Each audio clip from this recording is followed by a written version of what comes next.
तो दोस्तों आज हम एक्सप्लेन करने वाले हैं हॉटस्टार पे रिलीज हुई नई वेब सीरीज 1000 बेबीज को। ये एक हॉरर मिस्ट्री जॉनर का मूवी है। आप लोगों को बहुत पसंद आएगा।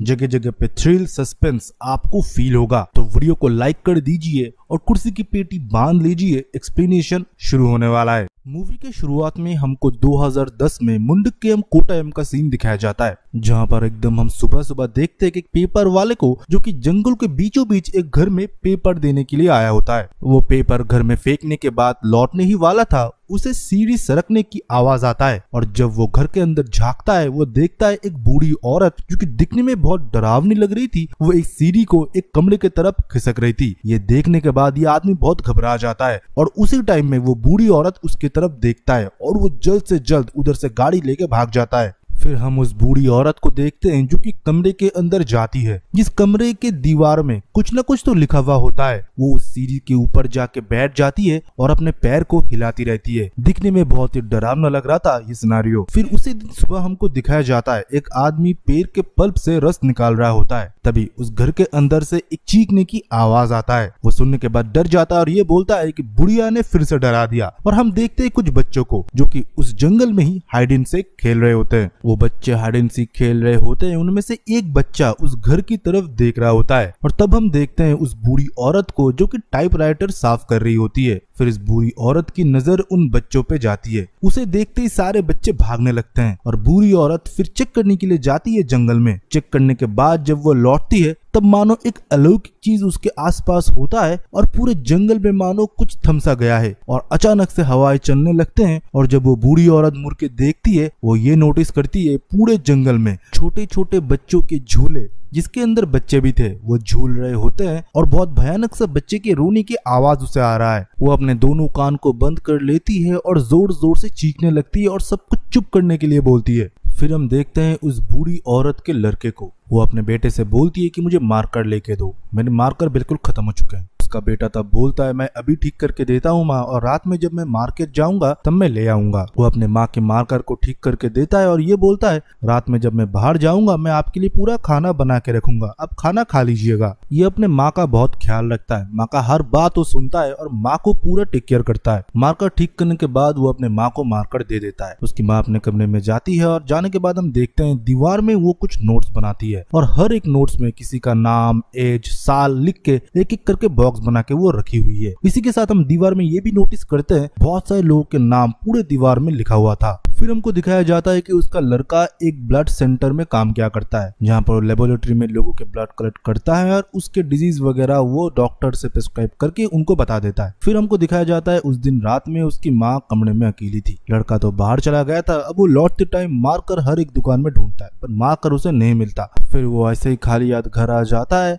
और घर आके देखता है कि खाना वैसे ही पड़ा हुआ होता है। उसकी माँ पहली क्वेश्चन उसे ये पूछता है कि मेरे मार्कर किधर है, तुमने जो पेन सुबह ठीक करके दिया था उसमें इंक खत्म हो चुका है, मैं कुछ लिख नहीं पा रही। उसकी लड़का तब बोलता है ठीक है मैं फिर से ठीक करके दे देता हूँ, दुकान में अभी नहीं है, उन्होंने बोला कि कल लेके देंगे, अब एक रात बस रुक जाइए। फिर से वो पेन को ठीक करने की कोशिश करता है और इंक भरने की कोशिश करता है पर इंक भी बोतल में खाली हो चुका था। ये देखने के बाद मानो उसके माँ को गुस्सा आ जाता है। वो जोर जोर से चीखने लगती है और अपने कमरे में जाने के बाद वो रोने लगती है और मानो कुछ आवाजें निकलने लगती है। ये सब कुछ देखते हुए वो लड़का तुरंत घर से बाहर चला जाता है और अपने बाइक लेके हर एक दुकान में जाके मार्कर ढूंढता रहता है। बहुत ढूंढने के बाद उसे एक दुकान में मार्कर मिलता है। फाइनली वो मार्कर लेने के बाद तुरंत अपने घर में आता है। वो देखता है कि उसकी माँ उसी कमरे में एक कोने में एकदम डरी सहमी बैठी हुई है। तभी वो जाता है और अपने माँ को मार्कर देता है। उसका माँ मार्कर देखने के बाद बहुत ही खुश हो जाती है और उसको कमरे से बाहर निकाल देती है और फिर से वो लिखना शुरू करती है। उसकी माँ दीवार में जो लिख रही होती है वो पहले से एक डायरी में लिखा हुआ होता है। उस डायरी के लेख को भी वो दीवार में उतार रही थी। फिर अगले दिन सुबह हम देखते हैं उसकी माँ उसकी फैमिली फोटो उसको बाहर बैठ के देख रही होती है। लड़का फिर नींद से जगता है, अपने माँ को बाय बोल के वो ऑफिस के लिए निकल जाता है। फिर से उसकी माँ उसी कमरे में जाती है और फिर से लिखना शुरू करती है। लिखने के बाद हम देखते हैं कि कुछ बच्चों के चीखने की आवाज उसके कानों में आ रहा होता है। फिर वो टाइपराइटर में बैठती है, कुछ 2 लेटर टाइप करती है और दोनों दोनों को अलग अलग लिफाफे में बंद करती है और उसको सील कर देती है। फिर हम देखते हैं वो बूढ़ी औरत अपने पड़ोसन के घर में जाती है और उसको जोशी करके पुकारती है और वो आदमी भी इसे सारा आंटी करके पुकारता है। वो आदमी जब बाहर आता है उसे सारा बोलती है कि मुझे रात में पोर्क और बीफ तुम लेके दे सकते हो मार्केट से, और उसे कुछ पैसे भी दे देता है। वो खुशी खुशी बोल देता है ठीक है, आपको कैसा चाहिए, फ्राई चाहिए या नॉर्मल कुक वाला चाहिए? वो बोलती है कोई भी चलेगा। फिर हमको रात में दिखाया जाता है उसका लड़का घर आता है और उसके सामने वो सब खाना परोसती है और आज उसने अच्छे से सज धज के बैठी हुई थी। उसका लड़का बहुत अच्छे तरीके से खाना खाता है और अपनी माँ को थैंक यू बोलता है। तब उसकी माँ पूछती है बेटा तुझे ये नहीं लगता कि मैं पागल हूँ? मैं ऐसे हरकतें करती हूँ, दीवारों में कुछ कुछ लिखती हूँ, लोग मुझे पागल करते हैं, मुझसे डरते हैं। उसका लड़का मुस्कुराता है और ये बोलता है नहीं माँ, अब पागल नहीं हूँ, अगर अब पागल होते आप इतने अच्छा खाना कैसे बनाते? उसे लग रहा था कि ये सारा प्रिपरेशन उसके माँ ने ही किया है। फिर वो बोलती है मुझे तुझे कुछ सच बताना है, अगर ये सुनने के बाद भी तुझे लगे कि मैं पागल नहीं हूँ तो मैं मानूंगा कि मैंने जो कुछ भी किया मैंने ठीक किया। वो बोलता है हाँ माँ बताइए ना, क्या बताना चाहते हैं आप? पहले तो उसकी माँ उससे माफी मांगती है। ये बोलती है मैंने आज तक तुझे बाहर जाने नहीं दिया, मैंने जो चाहा तेरे लिए ठीक है वही तुझको मैंने बनने दिया या कराया। तुझ में बहुत पोटेंशियल था तो लाइफ में बहुत कुछ बन सकता है, पर मैं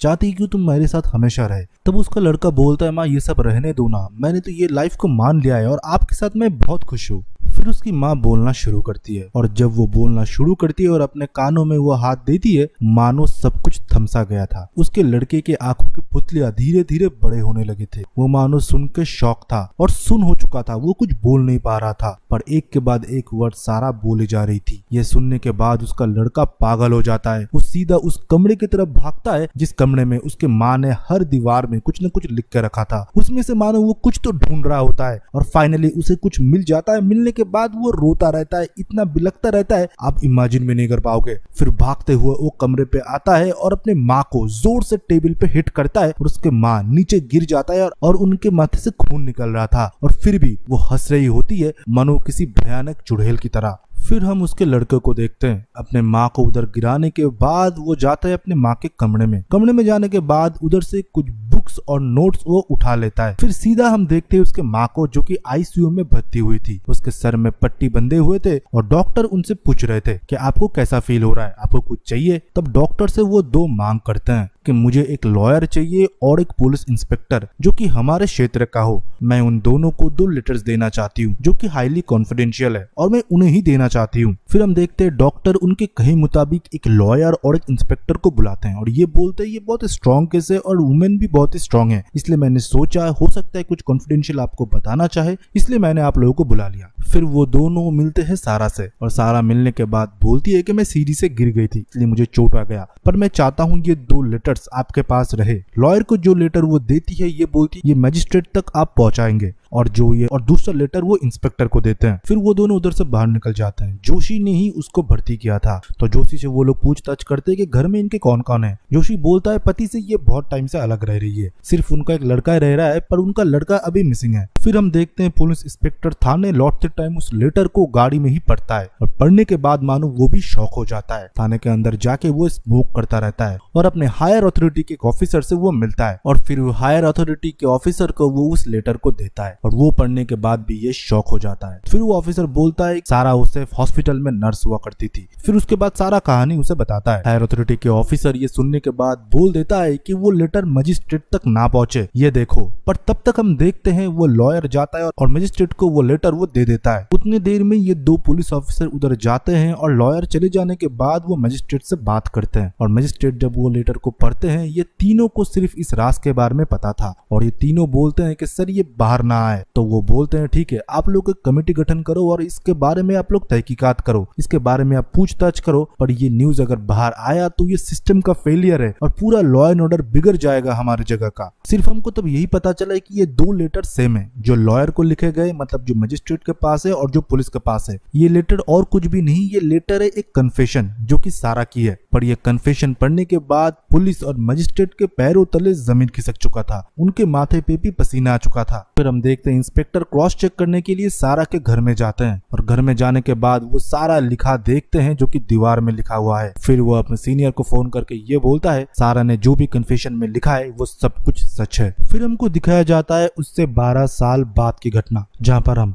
उस तीनों लोग को देखते हैं, जहाँ पर वो मजिस्ट्रेट भी मौजूद होता है और 2 पुलिस ऑफिसर भी। वो दोनों आपस में बात कर रहे होते हैं और ये बोल रहे होते हैं कि आजी को ये केस के बारे में कैसे पता चला। एनसी मर्डर केस के तहकीकात करते हुए वो सारा वाले केस में पहुंच चुका है, पर विविन को भी ढूंढना है। तब से उसका लड़का मिसिंग है। अगर हम उससे छुपाते हैं तो विविन को हम नहीं ढूंढ सकते। तब सारे लोग मिलकर ये डिसाइड करते हैं कि आजी को वो लोग बता देंगे कि असलियत में उस लेटर्स में क्या थे। फिर हमको दिखाया जाता है 1 हफ्ते पहले की घटना, जहाँ पर हम देखते हैं एनसी, जो कि एक सुपरस्टार होती है, उसकी डेड बॉडी उसके गाड़ी के अंदर ही मिला है। इस वजह से फैन वगैरह सारे लोग पागल हो चुके हैं कि उनके फेवरेट सुपरस्टार को उन्होंने खो दिया। फिर हम देखते हैं कि उनके सारे चाहने वाले आए थे। इसी के साथ एमएलए साहब भी आए थे और उसी के साथ उनका पति भी बैठा हुआ होता है, जिसका नाम होता है एसके। उसके साथ एमएलए बात करते हैं और बोलते हैं तुम थोड़ा शांत रहो, हम पता लगा लेंगे ये सब कुछ कैसे हुआ। एनसी का पति मतलब एसके एक बड़ा राइटर था। उसके लगातार 8 फिल्म में हिट हो चुके थे। पति पत्नी का दाम्पत्य जीवन बहुत अच्छे से चल रहा था। ये तो दर्शकों को सबको पता था, पर मलयालम इंडस्ट्री के जाने माने हस्ती एमसी की मौत होने की वजह से सारे लोग सदमे में चले गए थे। सारे फैन बोलने लगे कि पोस्टमार्टम नहीं होगा, हम अपने स्टार की बॉडी को चीर फाड़ करने के लिए नहीं देंगे, उनकी बॉडी सीधा उनके घर भेजा जाए। और इतनी बड़ी सुपरस्टार है और उनकी मौत हो गई, प्रशासन इतना रिस्क नहीं ले सकता। उनको पता करना था कि इसके पीछे कौन है। तो उन्होंने जब तहकीकात करना शुरू किया और पोस्टमार्टम किया, उनको पता चला कि उनके ऊपर हमला हुआ है और इतनी सफाई से ये हुआ है कि किसी को पता ना चले। और किलर को पता था कि पोस्टमार्टम करने के लिए फैन नहीं देंगे। बहुत ब्रूटली मर्डर नहीं किया गया था।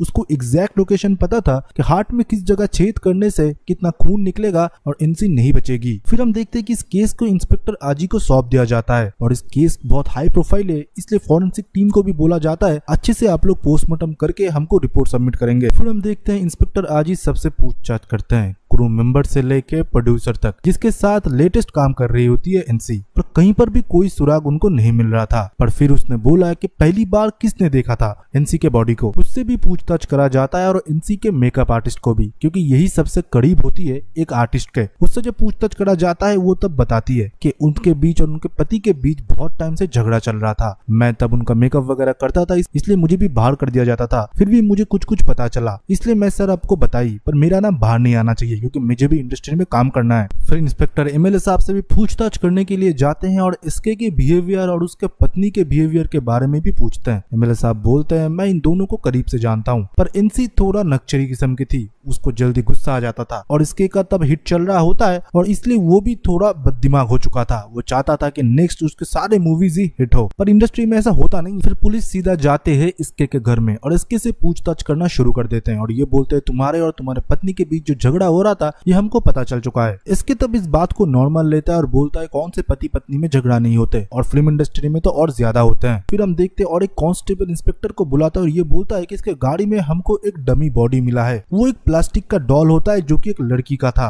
और उसके सेम एग्जैक्ट लोकेशन पे ही वैसे कट थे जो कि एनसी के बॉडी में आए थे। पोस्टमार्टम डॉक्टर बोलता है कि इस डॉल के ऊपर पहले बहुत बार प्रैक्टिस करा गया है, फिर एग्जैक्ट लोकेशन पे एनसी को मारा गया है। फिर हम देखते हैं कि शक के बिहाफ पे और बॉडी के ऊपर जो फिंगरप्रिंट थे वो इसके की होते हैं। फिर इसके को कस्टडी में लिया जाता है। फिर इसके से आजी सीधा सवाल करता है ये सब कुछ कैसा हुआ, तुमने अपने पत्नी को क्यों मारा, सब कुछ पूछने लगता है। फिर इसके धीरे धीरे बोलना शुरू करता है कि मेरा जब 8 मूवी सक्सेस हो गया मैं फिर बार में जाता था। मेरा यही पैटर्न रहता था कि मैं बार में जाके हर एक लोगों की स्टोरी को सुनता था, उनके लाइफ की स्टोरीज को सुनता था और उसमें से एक कहानी ढूंढने की कोशिश करता था और लोगों को फ्री के दारू चकना वगैरह मैं खिलाता था। और आपको मैं ये भी बता दूं कि मेरी पत्नी भी दूध का धुली नहीं थी, वो भी अपने एक को एक्टर के साथ अफेयर कर रही थी। मैंने उसके पीछे डिटेक्टिव लगाए थे, उन्होंने मुझे टाइम टू टाइम उसके हर एक चैट का, हर एक जगह घूमने वूमने का मुझे फोटोज वगैरह भी सेंड करते थे। और तभी के दिनों उससे मेरे झगड़ा भी हुआ करता था, पर मैंने कभी भी उसे नहीं बोला कि मुझे उसके बारे में सब कुछ पता है, पर हर टाइम मुझे धमकी देता था कि वो मुझे छोड़ देगी।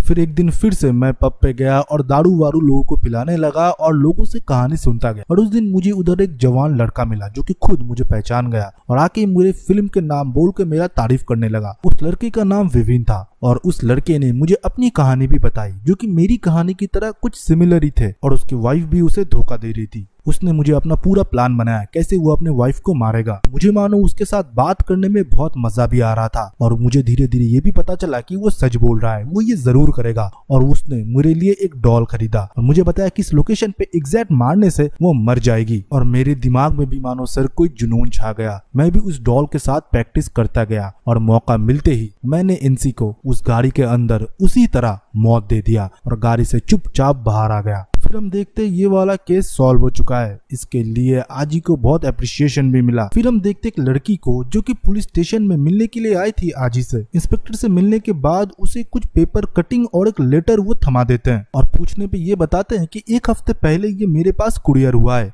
सेलिब्रिटी मर्डर हुआ तब जो नाम इधर लिखे हुए हैं उस सेम नाम के साथ मुझे एक हफ्ते पहले एक कुरियर हुआ था, फैमिली डिटेल्स के साथ भी। तो मुझे ये सही लगा कि आपके सामने मैं ये ले आऊं और मुझे सर शायद पता है ये डिटेल्स मुझे किसने भेजे हैं। तब इंस्पेक्टर पूछता है कि किसने भेजा है, तुमको क्या लगता है? तब वो लड़की बोलती है बहुत साल पहले मैं कुट्टा में काम करती थी एक लेबोरेटरी में, जहाँ पर मेरे साथ एक लड़का भी काम करता था, उसका नाम विवेन था। मुझे लगता है कि उसने ही मुझे ये सब कुछ भेजा है। फिर हम लोग देखते हैं ये लोग पुलिस स्टेशन के बाहर मिलते हैं। आज ही उससे पूछता है कि तुम कैसे श्योर हो कि ये विवेन ने भेजा है। वो लड़की तब 2 लेटर्स और दिखाती है। वो बोलती है कि ये 2014 में मुझे भेजा गया था और 2017 में। उसके बाद अभी 12 साल अप्रोक्स हो चुके हैं, विवेन का कोई अता पता नहीं है। फिर आज ही उससे पूछता है तुमको विवेन के बारे में इतना क्यों उत्सुक है और उसके बारे में तुम क्या जानते हो और लेबोरेटरी तुम कब ज्वाइन किए थे, विवेन के पहले विवेन के बाद? वो लड़की फिर बोलती है विवेन मेरा अच्छा दोस्त था, दोस्त से थोड़ा ज्यादा। और वो बोलती है कि उसकी माँ सारा आंटी उसे बांध के रखा करती है, हमेशा घर से बाहर नहीं जाने देती थी जैसे मेरा पति किया करता था। पर 2 साल पहले सर मेरा डिवोर्स हो चुका है। फिर हमको फ्लैशबैक में दिखाया जाता है जहाँ पर हम सारा को देखते हैं और विवेन को, जो कि बस से जा रहे होते हैं। सारा उसे समझा रही होती है तुम क्लास में भले फर्स्ट आ चुके हो, इसके लिए कोई सेलिब्रेशन नहीं चाहिए, ये अपने अंदर ही रखो, अपने खूबियों को सबको दिखाते नहीं है। फिर हम देखते स्कूल के फंक्शन में जब विवेन नहीं गया तो उससे मिलने के लिए फादर और चर्च के 2 लोग भी आए थे। वो लोग चाहते हैं कि विवेन चर्च में आए और इसके साथ अच्छे से स्कूलिंग भी करे। उन लोगों ने सारा को बोला इसने मैट्रिक्स में भी अच्छे नंबर आए हैं, वो अगर स्कूल आता है तो हमारे स्कूल का भी नाम रोशन होगा, इसके साथ आपका भी, और आगे जाके वो डॉक्टर इंजीनियर भी बन सकता है। पर सारा बिल्कुल मना कर देती है। वो बोलती है मेरा लड़का जो भी करेगा वो मेरी मर्जी से, वो गॉड के सामने भी माथा टेकेगा तो मैं जब बोलूंगा तब, और इसके साथ स्कूलिंग भी, इसका स्कूलिंग मैं कराऊंगा घर में। फिर चर्च के फादर और वो लोग घर से चले जाते हैं। फिर आजी सर पूछते हैं कि तुम कैसे विवेन को जानते हो? फिर हमको इस लड़की को दिखाया जाता है जो कि उसी के लेबोरेटरी में काम किया करता था और इन दोनों में धीरे धीरे नजदीकियां बढ़ने लगे थे। विवेन उसे पसंद करता है और ये भी, पर इस लड़की की तब शादी हो चुकी थी। उसका पति उसे बिल्कुल भाव नहीं देता और उसे उल्टी सीधी बातें भी सुनाता था। ये दोनों धीरे धीरे नजदीक आने लगे थे।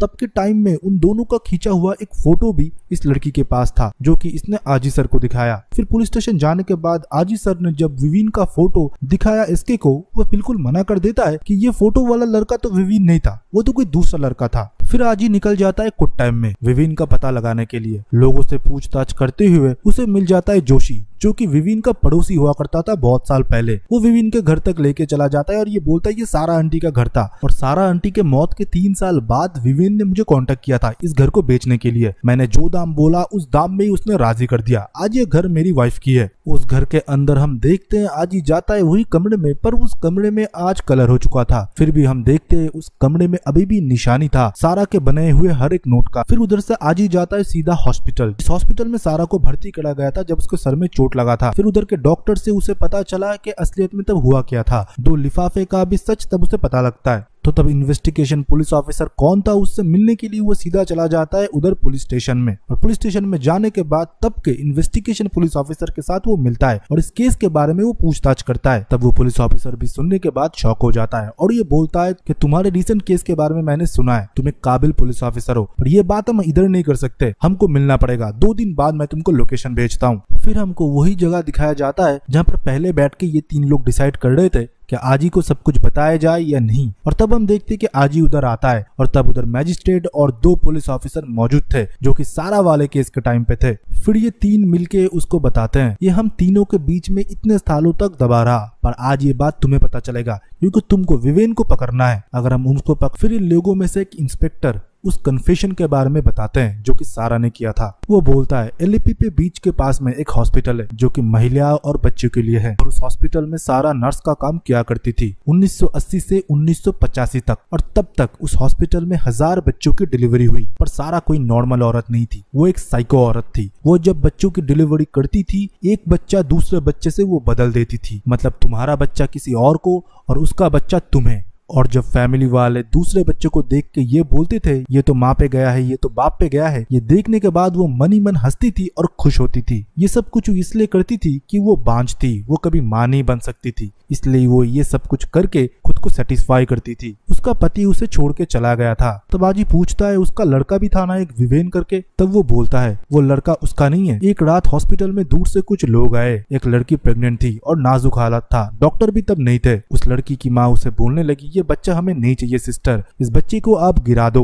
अगर ये बच्चा हुआ तो मेरी लड़की को बदनामी मिलेगा, ये एक नाजायज बच्चा है। उस बच्चे को भी दूसरे बच्चे के साथ उसने स्वाइप कर दिया और दूसरे बच्चे को अपने पास रख लिया जो कि विवेन था। अगर ये सब कुछ लोगों को पता चल गया तो पूरे लॉ एंड ऑर्डर में अफरा तफरी मच जाएगा। तुम सोच भी नहीं सकते कितना बड़ा बवाल होगा। 1000 बच्चे, वो भी एक दूसरे के साथ स्वाइप हो गया। और वो संघ की औरत सबका नोट बनाया करता था जो कि उसके घर के दीवार में भी उसने लिख कर रखा था और उस डायरी में भी, जो डायरी आज उसके बेटे विवेन के पास है। और आज हमको विवेन को ढूंढना है क्योंकि उसने अभी लेटर भेजना शुरू कर दिया है। वो कहाँ पर छुपा हुआ है, क्या उसका अगला प्लान है, हमको नहीं पता। और उसके संघ की माँ ने बर्थ सर्टिफिकेट की तरह हर एक बच्चे का जन्म कुंडली लिख के रखा है। हमको जल्द से जल्द विवेन को ढूंढना पड़ेगा। आजी बोलता है मैं उसे ढूंढ लूंगा सर, पर वो लोग बोलते हैं ये हाईली कॉन्फिडेंशियल है, अगर ये न्यूज बाहर लीक हो गया या मीडिया पे आ गया तो बवाल मच जाएगा। आजी फिर बोलता है मैं अगर विवेन को ढूंढ भी लेता हूँ सर, इसके बाद हमारा प्रोसीजर क्या होगा। तब किसी के पास कोई जवाब नहीं था।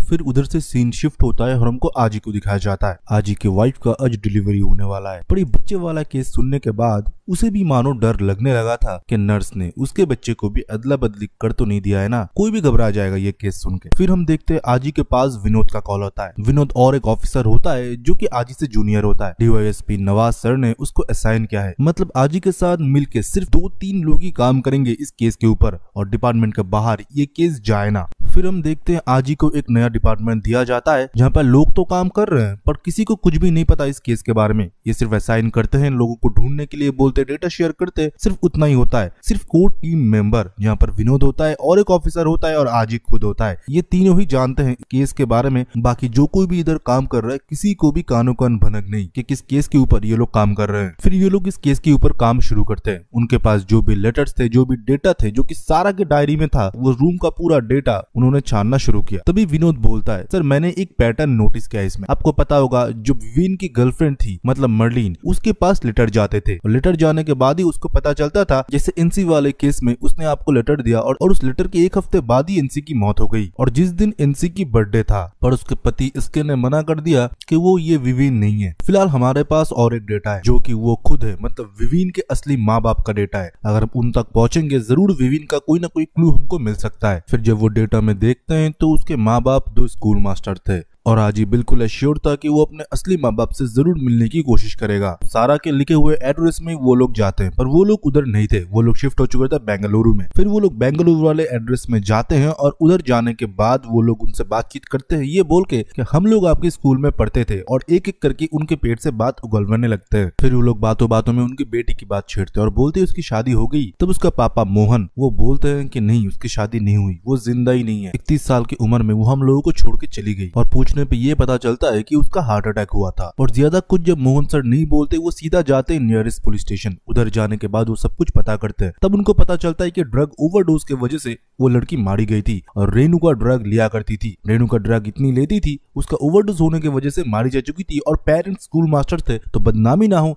इसलिए केस को दबा दिया गया था। फिर ये नारकोटिक्स डिपार्टमेंट में चला गया था तो जो ऑफिसर इस केस को लीड कर रहा था उसके पास इन लोगों को भेजा गया। वो लोग उधर जाते हैं, इस केस के बारे में बातचीत करते हैं पर उनको इस केस को कॉन्फिडेंशियल भी रखना था। तो ऑफिसर को वो बोलते हैं कि हम एक ड्रग रैकेट के ट्रेल को ढूंढने की कोशिश कर रहे हैं। तब वो ऑफिस बोलती है जब इस बॉडी के ऊपर हमने टेस्ट वगैरह किए थे बहुत रेयर किस्म का ड्रग हमको मिला था जो कि मार्केट में आया भी नहीं था। अगर हम उसको इस पब्लिकली लिख देते तो इसका प्रचार और हो जाता, मार्केट में डिमांड हो जाता, इसलिए हमने भी बातों को दबा दिया। अजी फिर रिक्वेस्ट करते हैं उस केस की फाइल देने के लिए और उसके दोस्तों के साथ मिलने के लिए। तो आईपीएस खुशी खुशी दे देती है और ये भी बोलती है मेरे एक ऑफिसर के थ्रू तुम मदद भी ले सकते हो। फिर हम देखते हैं आजी उसके दोस्तों से मिलता है, उनको पहले ही बता देता है तुम लोगों को घबराने की कोई जरूरत नहीं है, हम बस बातचीत करने के लिए आए हैं। फिर उन लोगों से पूछते हैं रेणुका के बारे में, रेणुका के स्वभाव के बारे में। एक एक करके सारे दोस्त बोलने लगे कि वो ड्रग्स वगैरह लेती थी, अपने माँ बाप से अच्छे से बात नहीं करती थी, उनके ऊपर गुस्सा करती थी। इसी के साथ जब वो विवेन के बारे में पूछते हैं किसी को कुछ भी नहीं पता था। फिर विवेन का फोटो वो दिखाते हैं, दिखाने के बाद ये लोग शॉक हो जाते हैं। ये बोलते हैं इसका नाम तो विवेन नहीं है, इसका नाम हर्षन है। तब आजी को भी पता लगता है कि विवीन अपना नाम बदल बदल के इन लोगों से मिल रहा था। फिर जब हर्षन के बारे में ये लोग पूछते हैं, मतलब विवीन के बारे में, तब वो लोग बताना शुरू करते हैं कि ये एक साथ हमारे कंपनी में ही काम करता था, न्यू जॉइन ही था, बट सबके साथ वो घुल मिलता था। रेणुका हमारे सेल्स टीम में थी, अच्छे अच्छे डील्स वो क्रैक करती थी, इसलिए कंपनी को भी कोई प्रॉब्लम नहीं था कि वो ऑफिस आवर के बीच में वीड ले या कुछ भी ले। हर एक डील क्रैक करने के बाद वो स्ट्रॉन्ग वीड वगैरह लिया करती थी। पर उस दिन उसका वीड खत्म हो गया, तो तब हमने देखा कि दर्शन ने उसे ऑफर किया एक अच्छा सा वीड। फिर वो लोग छत पे जाके वीड पीने लगे, एक दूसरे के साथ वो बात करने लगे। पर सर कोई लव एंगल नहीं था हर्षन और उसके बीच, सिर्फ दोस्ती था। फिर आजी पूछता है कि वो मरी कैसे। फिर वो लोग बताते हैं उस दिन रेणुका का बर्थडे था, हम लोग सेलिब्रेट करने के लिए पास के एक फ्लैट में गए थे। उधर लाउड म्यूजिक बजाते तो किसी को कोई प्रॉब्लम नहीं होता। उधर हम गए थे, सारे लोग पार्टी वगैरह कर रहे थे। अचानक से पार्टी के अंदर से वो गायब हो जाती है। पार्टी के अंदर सर सब कुछ चल रहा था। थोड़े टाइम बाद जब हमको रेणुका नहीं दिखी, हम लोग चिंता करने लगे। ऊपर से उसका बर्थडे था, वो अच्छे से नशा करके बैठी हुई थी, वीड वीड बहुत चढ़ा लिया था, उसके साथ वो पाउडर भी कर रही होती है। जब हम लोग ढूंढ रहे थे अपार्टमेंट पे, हमको नहीं मिलता। फिर जब हम बाहर जाते हैं, उसकी गाड़ी हम नोटिस करते हैं। फिर हम उसे देखने के लिए गाड़ी के सामने जाते हैं और हम ये देखते हैं गाड़ी के अंदर वो मरी पड़ी थी, उसके नाक से खून निकल रहा था और कुछ पाउडर का नशा वो कर रही होती है। फिर पुलिस वगैरह आई। फिर तो आपको सर सब कुछ पता ही है। फिर आजी उनसे पूछता है कि रेणुका के मौत के बाद हर्षन का क्या हुआ, वो कहाँ पर गया। फिर वो बोलता है सर 2-3 महीने तक तो वो काम किया और रेणुका के फैमिली के साथ वो मिलने भी लगा। इससे पहले भी रेणुका को वो समझाता था कि अपने पेरेंट्स के ऊपर चिल्लाओ मत, उनकी रेस्पेक्ट करो, उनका सहारा बनो। फिर आजी बोलता है कि उसका करंट लोकेशन के बारे में तुम लोगों किसी को पता है। तब उसमें से एक दोस्त बोलता है हाँ मुझे पता था, मैंने उसे बहुत बार एक जगह छोड़ा है, सर मैं आपको लेके जा सकता हूँ। फिर वो लोग उसे एक अपार्टमेंट में लेके जाते हैं जहाँ पर जो ओनर था वो बहुत अच्छे बात कर रहा था हर्षन के बारे में कि वो टाइम पे किराया दे देता था, कोई भी प्रॉब्लम होता था सुनता था। इसी के साथ वो ओनर ये भी बोलता है कि उसका कुछ सामान भी है, पर जब भी वो लौटेगा वो सामान मैं उसे दूंगा जब तक कोई नया किराएदार मुझे नहीं मिलता। वो सामान जब आजी चेक करता है, उधर कुछ केमिकल्स रखे हुए थे जहाँ पर हमको दिखने से ये लग रहा था कि हर्षन मतलब विवेन कुछ न कुछ तो बना रहा होता है। पर आजी कंपोजिशन देख के समझ चुका था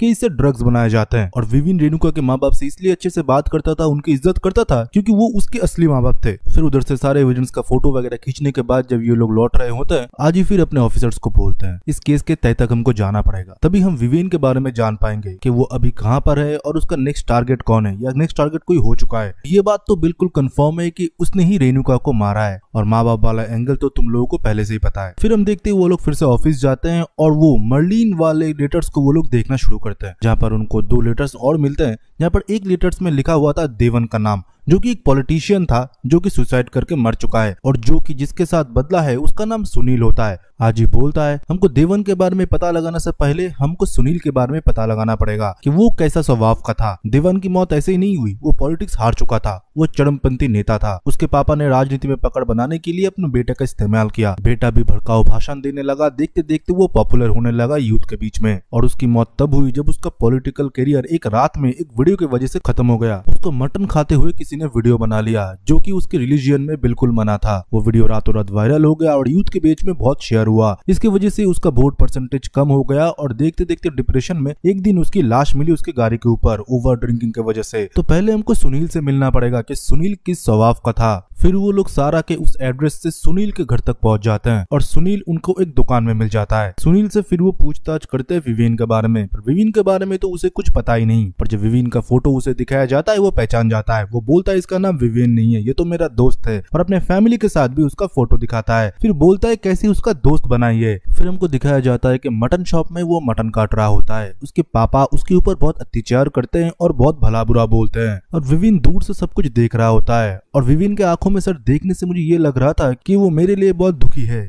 फिर से एक दिन मेरे अब्बू ने मुझे मारा क्योंकि मैंने दुकान के पैसे से मेरे भाई का मैंने फीस भर दिया। वो इस बात से बिल्कुल खुश नहीं थे। वो बोलने लगे कि ये पैसे सिर्फ मेरे हैं, तुम लोगों के अय्याशी की नहीं। फिर से उस दिन मुझे विवेन मिला, वो मुझसे बात किया और ये बोलने लगा कि तुम अपने बाप से क्यों डरते हो, उनको जवाब दो उल्टा। मैं फिर उसे बोला कि मैं उनको जवाब दे सकता हूँ, ऊपर से मैं उनको मार भी सकता हूँ, पर मैं ये नहीं करना चाहता क्योंकि अगर मैं ये सब कुछ करता हूँ तो वो उल्टा मेरे ऊपर नहीं मेरे अम्मी और भाई भाई के ऊपर भड़केंगे और उन लोगों को मारेंगे। मेरे पास अगर पैसे होते तो मैं नया कोई धंधा शुरू कर देता, उनके दुकान में मैं बैठता ही नहीं। सिर्फ इतनी बोलने की देरी थी सर। अगले दिन वो मेरे घर पे आया जब अब्बू घर पे नहीं थे। वो आने के बाद मुझे ये बोलता है, तुम मुझे अगर दोस्त मानते हो, मेरे पास 3 लाख रुपए है जो तुम अपने पास रखो, अपने हिसाब से तुम खर्चे करो, जब मैं लौटूंगा तुमसे मैं मांगूंगा, एक बार में नहीं, तुम्हारे पास तब जितना होगा तुम धीरे धीरे मुझे दे देना, ये पैसे खुद के मान के ही खर्चा करो। ये बोलने के बाद उधर से वो चला गया। जाते टाइम हमारे फैमिली के साथ एक फोटो उसने खींचा। फिर आजी और उसकी टीम उधर से सब कुछ सुनता है। फिर सुनने के बाद फिर से वो ऑफिस चले जाते हैं और ऑफिस जाने के बाद वो डिस्कस करते हैं कि सुनील असलियत में कुपलड़ी परिवार का वारिस था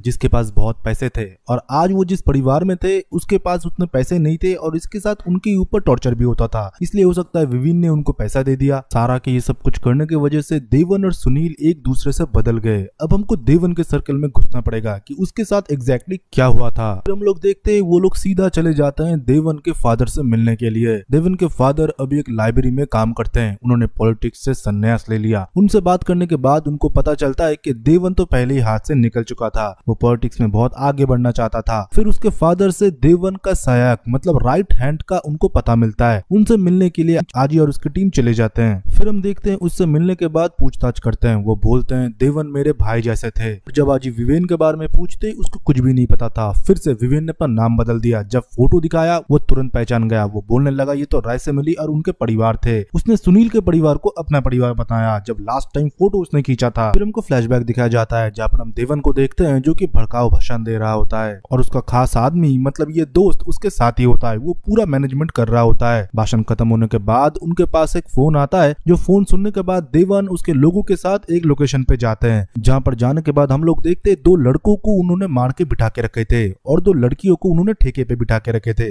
उनकी गलती सिर्फ ये थी वो लोग फोटो खींचने के लिए इधर आए थे, वो भी छोटे छोटे कपड़े पहन के, मतलब संस्कृति के खिलाफ। ये सब कुछ देवन मानता है। वो चाहता है कि संस्कृति के साथ ही सब लोग चले, संस्कृति के खिलाफ कोई मत जाए। बट उसका वीडियो वो जरूर बनाता है। उन लोगों को समझाने के बाद धमकाने के बाद वो वीडियो बना लेता है और बोलता है यूथ ग्रुप में ये डाल देना कि देवन ने ये काम किया है तो यूथ के बीच में मैं पॉपुलर रहूंगा। फिर हम नोटिस करते हैं कि देवन जब उधर से लौट रहा होता है उधर हम विवेन को भी देखते हैं जो कि रायसेमिली के नाम से तब अपना परिचय दे रहा होता है। देवन के खास आदमी के साथ कुछ तो बातचीत वो करता है। फिर हम देखते हैं देवन के वही दोस्त को जो कि देवन को आकर समझा रहा होता है कि हमारे वोटिंग परसेंटेज और बढ़ जाएंगे और तुम जरूर जीतोगे अब, क्योंकि मेरे पास एक ऐसा बंदा आया है जो कि हमारे किस्मत की चाबी है। फिर वो बोलना शुरू करता है। रायसेमिली एक मुस्लिम फैमिली से बिलोंग करता है। उसके फादर बहुत दारू पीते हैं। दारू पी के एक दिन मस्जिद के मौलवी को उसने मारा था, इसलिए उसके पूरे परिवार को कौम निकाला करा गया। उसके बहन की भी शादी थी पर मस्जिद के खिलाफ जाने की वजह से उसके बहन की भी शादी नहीं हुई। उसके बहन ने शर्म की वजह से फांसी लगा लिया। माँ भी खटिया में गूंग की तरह पड़ी रहती है।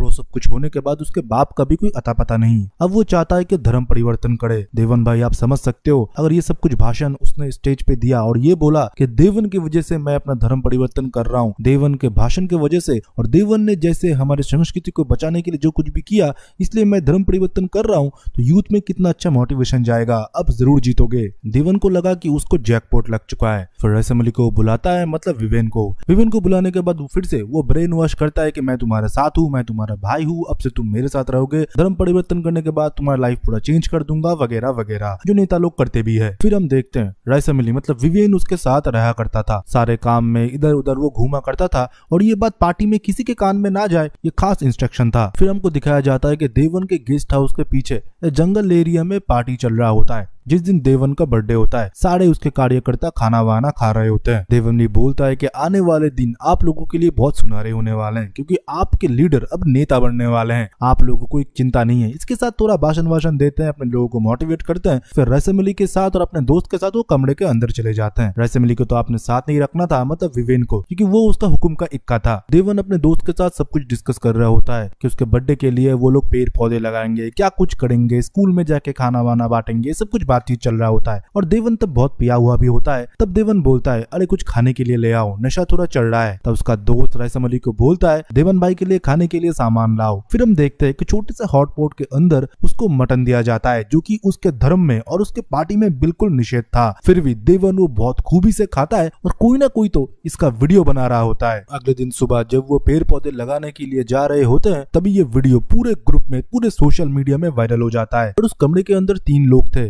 एक विवेन था और दूसरा उसका दोस्त और खुद देवन, पर तीनों की वीडियो ही कैमरा पे रिकॉर्ड हुआ है, तो विवेन के ऊपर शक जाए ऐसा हो ही नहीं सकता। फिर क्या था, उसका पॉलिटिकल करियर धीरे धीरे गिरने लगा, हर जगह नेगेटिव बातें होने लगा, हैशटैग बनने लगे, वोट में जीतने की परसेंटेज भी कम होने लगा। फिर हम देखते हैं देवन कलेश मतलब उसका दोस्त, इसी के साथ विवेन एक साथ मिलते हैं, जहाँ पर देवन उनके सामने दुख जाहिर करता है। ये बोलता है मैं जीना नहीं चाहता, इतने टाइम से बनाया हुआ पॉलिटिकल करियर एक झटके में खत्म हो गया एक वीडियो की वजह से, किसी ने न किसी ने तो जरूर मुझे धोखा दिया है। तब विवेन सामने आता है और ये बोलता है ये दोष मैं पूरा अपने ऊपर ले लूंगा, मैं बोल दूंगा कि गलती से मैंने ये खिला दिया, आपको तो पता ही नहीं था। देवन का ट्रस्ट और भी उसके ऊपर बिल्ड हो जाता है। वो उन दोनों को रुकने के लिए बोलता है और एक दारू की बोतल लेके बोलता है मुझे थोड़ा घूमना है, और गाड़ी लेके वो निकल जाता है थोड़ा माइंड फ्रेश करने के लिए, जो कि कभी फिर से वो नहीं लौटता। फिर अगले दिन सुबह सब लोगों को क्या मिलता है, देवन की लाश उसकी ही गाड़ी के अंदर। फिर हम प्रेजेंट डे में देखते हैं जहाँ पर आजी बोल रहा होता है उसकी मौत इतना सिंपल नहीं था, दारू के अंदर पुलिस को पेस्टिसाइड भी मिले थे, जो पेस्टिसाइड कहाँ से आए उसका रिपोर्ट कहीं पर भी नहीं थे,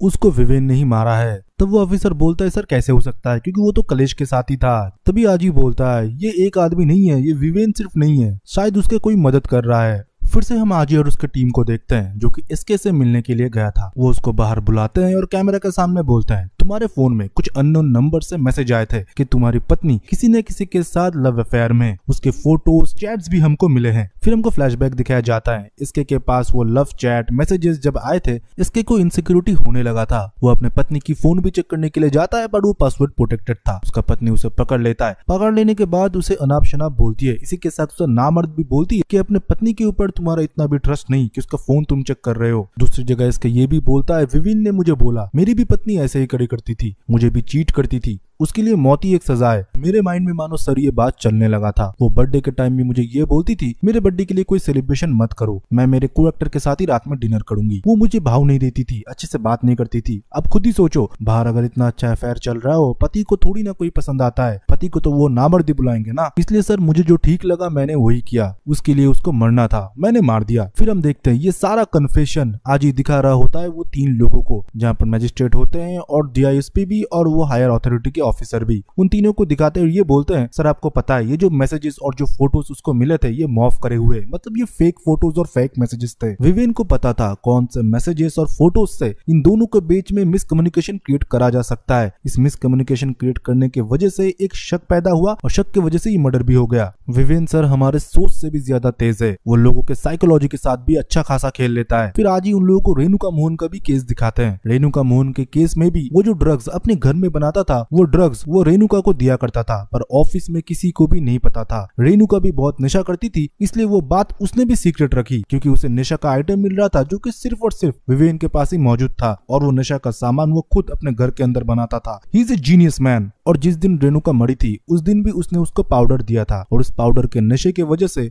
वो मारी गई। उस दिन पाउडर में उसने ओवरडोज मिला दिया था, और विवेन को पता था वो जरूर वो डोज लेगी, और वही हुआ। वो कार में जाके अकेली वो डोज लिया, इस वजह से वो मारी गई। ये उसने अपने पर्सनल इंटरेस्ट की वजह से किया, क्योंकि उसके माँ बाप को ये लड़की बहुत तंग करती थी, बदतमीजी से बात करना, उनको टॉर्चर करना ये लड़की करती थी। ये सिर्फ काम उसने अपने इंटरेस्ट के लिए किया। पहला मर्डर करने के बाद उसे बहुत अच्छा लगा, फिर धीरे धीरे वो सोशियोपैथ बनने लगा। उसे लगा ऐसे ही वो लोगों को सजा देगा। फिर सारा ने जो 1000 बच्चे अदला बदली किए थे उसमें से उसने ढूंढने लगा किसी को वो सजा दे सकता है। फिर नेक्स्ट नंबर आया देवन कुपलरी की। फिर देवन का मीट खाता हुआ वो वीडियो किसी ने जरूर बनाया है उसकी मदद करते हुए, और जब वो कल्पेश के साथ भी था कोई देवन का पीछा करता है और उसके साथ जाता है उस लोकेशन पे जहाँ पर देवन दारू पी के खुद को शांत कर रहा होता है। फिर देवन जब नशे के हालत में होता है उसको किसी ने पकड़ लिया था और उसके मुंह में दारू के साथ वो पेस्टिसाइड भी डाल दिया था, और इसकी वजह से देवन की भी मौत हो गई। वो बहुत शार्प माइंडेड है सर, एकदम कोल्ड ब्लडेड मर्डरर। अब हम एक साइकोपैथ से सर डील कर रहे हैं, हमको उसको जल्द से जल्द पकड़ना पड़ेगा, नहीं तो सर कोई और मरने वाला है। और उसको पकड़ने के बाद पूरे प्लान के बारे में हमको सुनना पड़ेगा कि ये सब कुछ उसने क्यों किया और आगे उसका क्या प्लान था। तब वो सारे लोग एक दूसरे की तरफ देख रहे थे, वो तीनों लोग। वो फिर आखिरी वर्डिक्ट सुनाते हैं और ये बोलते हैं कि आज ही तुमको विवेन को पकड़ना नहीं है, उसको खत्म करना है। अगर वो जिंदा रहा, उसको अगर कोर्ट में पेश करना पड़ा तो ये पूरा केस खुल जाएगा। 1000 बेबी अदला बदली हो चुके थे, तुम समझ नहीं सकते लॉ एंड ऑर्डर कितना खराब हो जाएगा। पूरे सिस्टम के ऊपर सवाल उठेंगे, कुर्सियां गिर सकते हैं, ये रिस्क हम नहीं ले सकते हैं। पर आज ही मानो इसके लिए मनी मन राजी नहीं था, फिर भी जब ऑर्डर था उसे तो मानना ही था। फिर से वो लोग बैठते हैं और ब्रेनस्टॉर्मिंग करते हैं कि कैसे विवेन को पकड़ा जाए, क्योंकि वो अपने शिकार को कैसे चुनता है वो सिर्फ उसे ही पता है। वो मन ही मन किसी को दोषी मानता है। इंसी वाले केस में आप लोग देख लीजिए, इंसी वाले केस में दो हस्बैंड वाइफ के दाम्पत्य जीवन में प्रॉब्लम था, फिर भी उसने कैसे इंसी को दोषी माना और उसे मार डाला। फिर हम देखते हैं वो लोग बातचीत कर ही रहे होते हैं, तभी उनके डोर में एक चिट्ठी आता है जो कि अजी के लिए था। वो चिट्ठी खोलने के बाद वो देखता है कि रेड मार्क के अंदर दो नाम लिखे हुए थे, एज और डेट ऑफ बर्थ वगैरह के साथ। अजी फिर हैरान हो जाता है कि ये डेटा इधर कैसे आया,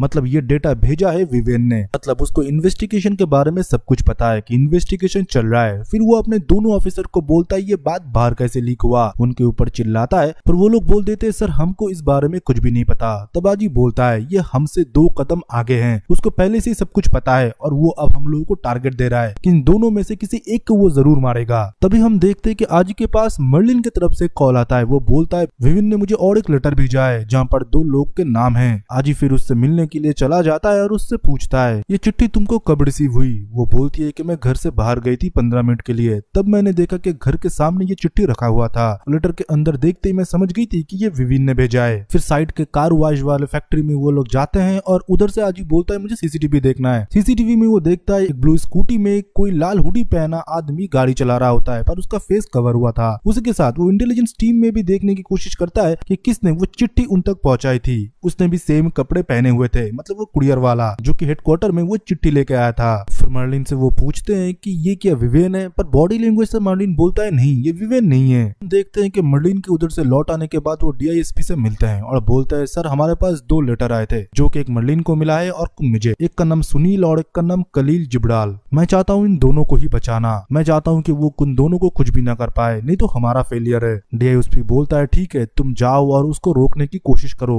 पर तुमको अल्टीमेटम क्या करना है तुम्हें पता है। पहले ये लोग जाते हैं सनील के घर और सनील के घर जाने के बाद उनको पता लगता है कि उसके पापा पहले मछुआरा हुआ करते थे। बोलते आज से 9 साल पहले सर बाढ़ आई थी और मेरा बेटा नाव के ऊपर ही सो रहा था, हम लोग घर में नहीं थे, बाढ़ आने की वजह से हम घर पे नहीं आ पाए। जब हम घर लौटे हमने देखा हमारा बेटा नाव के अंदर ही मरा पड़ा हुआ है, मतलब 9 साल पहले ही सुनील की मौत हो गई। अब बचा कलील जबराल। फिर वो लोग उसके घर पे जाते हैं। कलील जबराल के घर पे जाने के बाद उन लोगों को पता लगता है कि उसने आज से 2 साल पहले घर छोड़ दिया था। फिर उसके पापा बताने लगे कि मेरा बेटा नशा करता था, नशा करने की वजह से उसकी इससे लत लग गई कि वो हमारे ऊपर भी अत्याचार करता था, हमको भला बुरा बोलना, कि माँ के गहने भी वो बेच देता था, ये तक कि घर के सामान भी। एक दिन मैं घर पे नहीं था, वो नींद से जगा और उसको भूख लगी थी, उसके फोन में रिचार्ज भी खत्म हो गया। वो अपने माँ के पास जाता है और कुछ पैसे मांगता है। उसका माँ जब पैसे नहीं देता वो अपने माँ को ही रॉड से मारता है और खत्म कर डालता है नशे की हालत में। कोर्ट में ये केस चला, पर नशे की हालत में होने की वजह से उसको 6 साल की सिर्फ जेल हुई। फिर जेल से लौटने के बाद 2 साल पहले मुझसे मिला था, मिलने आता है और माफी मांगता है, ये बोलते हुए कि सब कुछ मैंने नशे की हालत में किया है, सिर्फ मुझे माँ की तस्वीर देखना है। माँ की तस्वीर को देखने के बाद फिर वो कभी नहीं लौटा। फिर अजी पूछता है आपने फिर मिलने की कोशिश नहीं की। फिर वो बोलता है मिलने की कोशिश तो दूर की बात, मैं उसकी शक्ल भी नहीं देखना चाहता। जब माँ की फोटो उसने देखा घर में जाके, उसका मंगलसूत्र भी उसने चुरा लिया, ऐसी लत लग चुकी थी उसे। फिर अजी घर से बाहर निकलता है और पड़ोस के एक लोग बोलते हैं वो बाहर काम करता था, एक लाली भाई के फैक्ट्री में कुछ दिनों तक उसने काम भी किया था। फिर लाली भाई से वो लोग मिलते हैं और बोलते हैं हाँ सर वो मेरे साथ काम करता था, मेरे शहर से दूर एक फैक्ट्री था उधर वो काम किया करता था,